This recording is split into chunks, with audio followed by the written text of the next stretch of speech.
Assalamualaikum warahmatullahi wabarakatuh. Salam guru penggerak. Kembali lagi bersama saya Najamul Hadi SPD, calon guru penggerak angkatan 7 tahun 2022, unit kerja SDN 2 Tebaban, Kecamatan Sudalaga, Kabupaten Lombok Timur, Provinsi Nusa Tenggara Barat. Pada kesempatan kali ini kita akan membahas tentang demonstrasi kontekstual filosofis pendidikan Ki Hajar Dewantara yang akan diimplementasikan di SDN 2 Tebaban. Sebagaimana yang kita maklumi bersama bahwa filosofi pendidikan Ki Hajar Dewantara adalah menuntun segala kodrat yang ada pada anak-anak agar mereka dapat mencapai keselamatan dan kebahagiaan yang setinggi-tingginya sebagai manusia maupun sebagai anggota masyarakat. Ada 3 pokok dasar dari pemikiran Ki Hajar Dewantara dalam perkembangan pendidikan ini. Yang pertama adalah pembelajaran yang berpusat pada murid. Pembelajaran yang berpusat pada murid dapat mendorong siswa terlibat secara aktif dalam membangun pengetahuan, sikap, dan perilaku. Sebagai pusat pembelajaran, kebutuhan anak harus terpenuhi.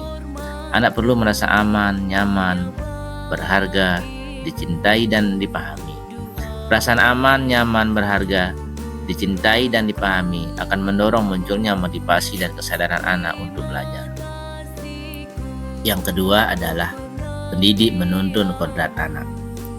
Pendidik hanya dapat menuntun tumbuh dan hidupnya kekuatan kodrat yang ada pada anak, agar dapat memperbaiki lakunya dan tumbuhnya kekuatan kodrat anak. Berdasarkan pendapat Ki Hajar Dewantara, kodrat anak ini dibagi menjadi 2, yaitu kodrat alam dan kodrat zaman. Pada kodrat alam, seorang pendidik harus mampu menyesuaikan keadaan lingkungannya dengan peserta didik. Kemudian pada kodrat zaman, pendidik harus membekali keterampilan kepada peserta didik sesuai zamannya agar mereka bisa hidup, berkarya, dan menyesuaikan diri. Dalam konteks pembelajaran sekarang, kita harus bekali siswa dengan kecakapan abad 21. Yang ketiga adalah trilogi pendidikan, yang terkenal dengan Ing Ngarso Sung Tulodo, di depan menjadi toladan, Ing Madya Mangun Karso, di tengah membangun motivasi, dan Tuturi Handayani, di belakang memberi dorongan. Berikut kami sampaikan implementasi di sekolah berdasarkan pemikiran Ki Hajar Dewantara. Implementasi pemikiran Ki Hajar Dewantara yang dapat kita laksanakan di sekolah yaitu dengan cara melaksanakan bimbingan, literasi, dan ekstrakurikuler. Menuntun peserta didik sesuai dengan bakat, minat, potensi yang dimiliki peserta didik sesuai dengan kebutuhannya. Adapun kegiatan yang kami laksanakan di sekolah adalah pertama adalah sholat duha. Peran guru-guru dalam menerapkan kebiasaan sholat duha yaitu dengan cara memotivasi anak-anak, memberikan contoh yang baik secara langsung, dan untuk melatih siswa agar terbiasa untuk melakukan sholat duha. Yang kedua adalah dengan melaksanakan literasi Al-Quran. Kegiatan literasi Al-Quran dilakukan dengan latar belakang bahwa membaca Al-Quran ini adalah ibadah bagi setiap muslim, pembawa keberkahan, dan diharapkan dengan membaca Al-Quran sebelum kegiatan pembelajaran dimulai, hati siswa bisa terbuka untuk menerima ilmu pengetahuan yang baik, yang membawa kebaikan, dan untuk memperlancar bacaan Al-Quran. Berikutnya yaitu senam. Senam pagi merupakan suatu aktivitas fisik yang perlu diadakan untuk menjaga kebugaran jasmani, baik untuk para peserta didik, kemudian para guru, tenaga pendidikan, yang mana gerakan-gerakan senam pagi ini bermanfaat untuk melatih otot-otot pada tubuh, melancarkan peredaran darah sehingga lebih sehat dan segar. Yang ketiga yang kami lakukan di sekolah adalah dengan mengadakan literasi.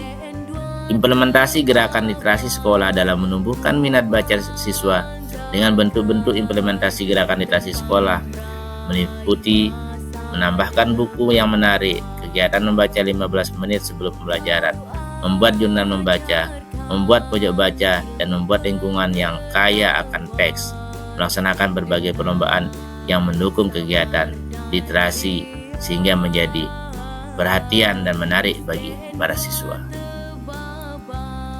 Pendidik tidak hanya menuntun anak untuk mencapai perkembangan sesuai dengan potensi yang dimilikinya. Selain itu, pendidik juga menanamkan nilai-nilai karakter dan budi pekerti yang baik terhadap anak. Kegiatan yang kami laksanakan di sekolah, yang pertama adalah kegiatan ekstrakurikuler dan pendidikan karakter.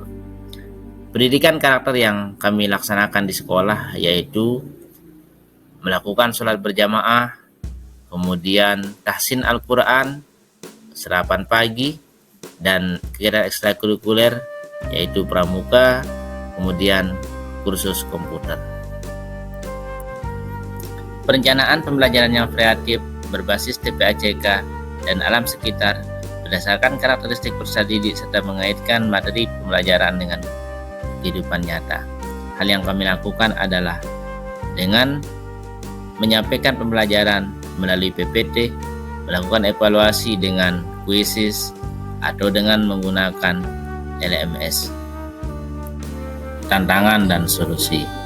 Setelah mempelajari filosofi Ki Hajar Dewantara, saya semakin paham bahwa menjadi guru zaman now tidak mudah.